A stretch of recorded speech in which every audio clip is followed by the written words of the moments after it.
My friends, आप सुन रहे हैं हमारी कहानी डोमिनेटिंग लव एपिसोड 36। कहानी का टाइटल है चुड़ैल दीदी। तो चलिए कहानी को जल्दी से शुरू करते हैं। वो लड़की गुस्से में रावी और रिदम को घूर रही थी। उसने गुस्से में तलमलाते हुए कहा, ये जिसने भी किया है उसका बदला तो मैं लेकर ही रहूंगी। प्रिया नाम है मेरा, इतनी आसानी से तो नहीं छोड़ूंगी। फिर वो पैर पटकते हुए वॉशरूम में चली जाती है। उसके जाते ही हॉल में हंसी की गड़गड़ाहट गूंज उठती है। सब कोई अपना पेट पकड़ के हंस रहे होते हैं। रिदम भी जल्दी से रावी का हाथ पकड़कर वहां से भागकर दोनों सीधा टेरेस पर चली जाती हैं।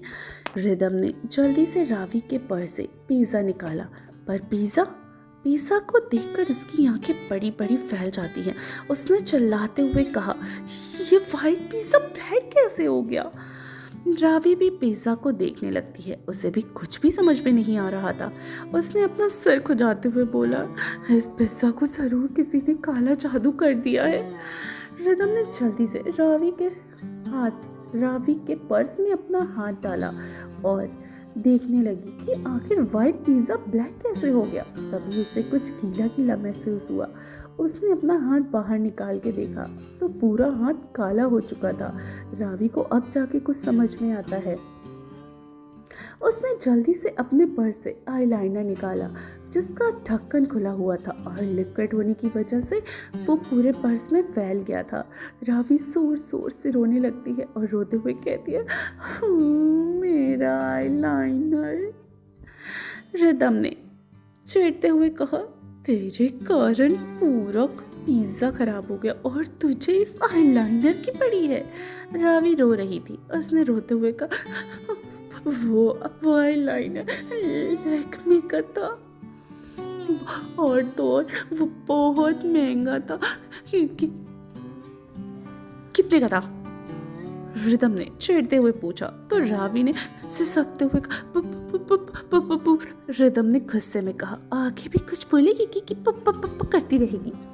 रावी ने सिसकते हुए कहा, बता रही हूँ ना, तुम मेरा दर्द कभी नहीं समझ सकती कि मेरे दिल पर कितना दर्द हो रहा है। वो पूरे 109 रुपए का था, ऑनलाइन मंगवाया था। रावी की बात सुनकर रिदम को तो खांसी आ जाती। उसका तो मन कर रहा था कि अभी का अभी यही टेरेस से कूद जाए। उसके चिढ़ते हुए कहा, 109 रुपए? तुम तो ऐसे बोल रही हो जैसे 1009 रुपए का था। रिदम की बात सुनकर रावी और जोर जोर से रोने लगती है जैसे कोई मर गया हो। रिदम ने जल्दी से अपने दोनों हाथों को अपने कानों में रख लिया और चिल्लाते हुए बोलती है, अरे अरे अरे ऐसे क्यों रो रही है जैसे कोई मर गया हो। रावी ने रिदम को गले लगा लिया और उसके कान के पास जाकर रोने लगी और कहा, अब मुझे इसे फेंकना पड़ेगा। रिदम को बहुत गुस्सा आ रहा था। वो उसके हाथ से आईलाइनर छीनने लगी पर रावी ने देने को तैयार ही नहीं थी। अच्छा बाबा ठीक है, मेरे साथ नीचे चलो, हैंड वॉश कर लेते हैं। फिर वो रावी का हाथ पकड़कर नीचे आ जाती है। दोनों गार्डन में चली जाती है। रिदम तिरछी नजरों से रावी को ही देखने लगती है। उसने देखा कि उसका ध्यान कहीं और है। उसने झटके से रावी के हाथ से आईलाइनर छीना और सीधा दूर फेंक दिया।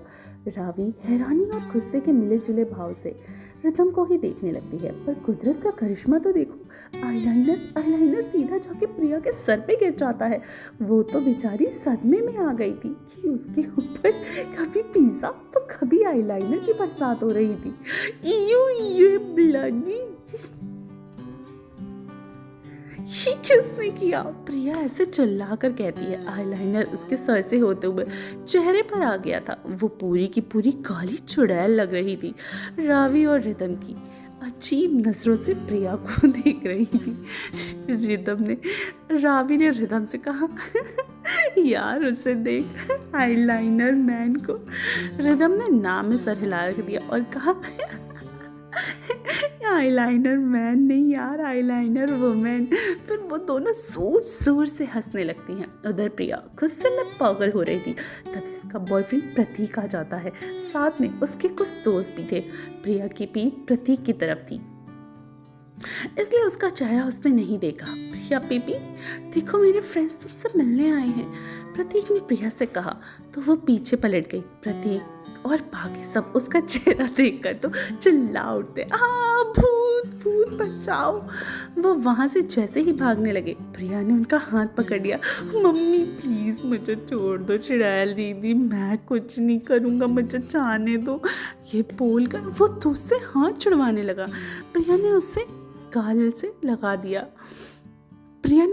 से लगा लिया, पर प्रतीक और उसके बाकी दोस्तों की तो जैसे सांसें ही अटक गई हो। वहाँ खड़े सभी स्टूडेंट जोर जोर से हंस रहे थे और उधर ही रिदम और रावी भी मुंह में हाथ लगा के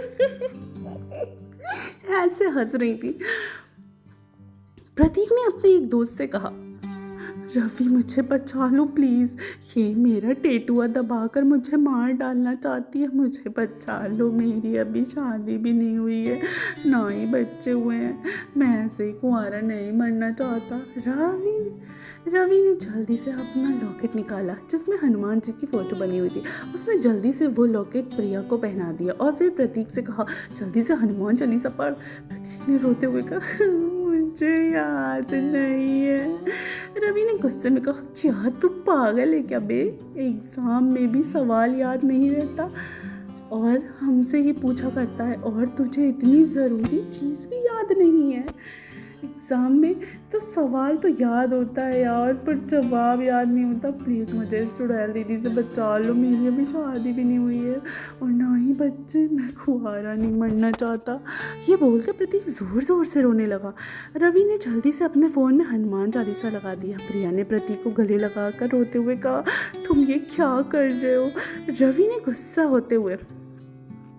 खुश होते हुए कहा, अरे चुड़ैल दीदी रो रही है, हनुमान चालीसा काम कर रहा है।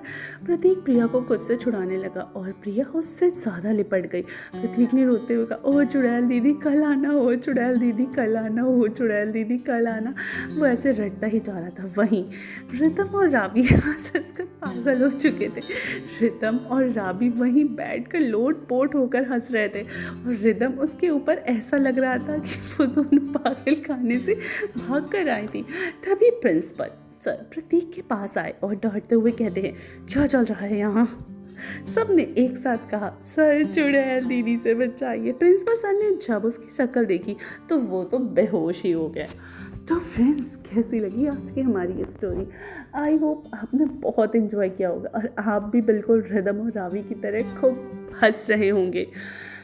तो आपकी हंसी यूं ही बरकरार रहे और आप हमारी स्टोरी यूं ही सुनते रहें। और अगला एपिसोड बहुत जल्द ही लेकर आऊँगी, तब तक इंतज़ार कीजिए और सुनते रहिए डोमिनेटिंग लव, सब टिनी FM जान के साथ।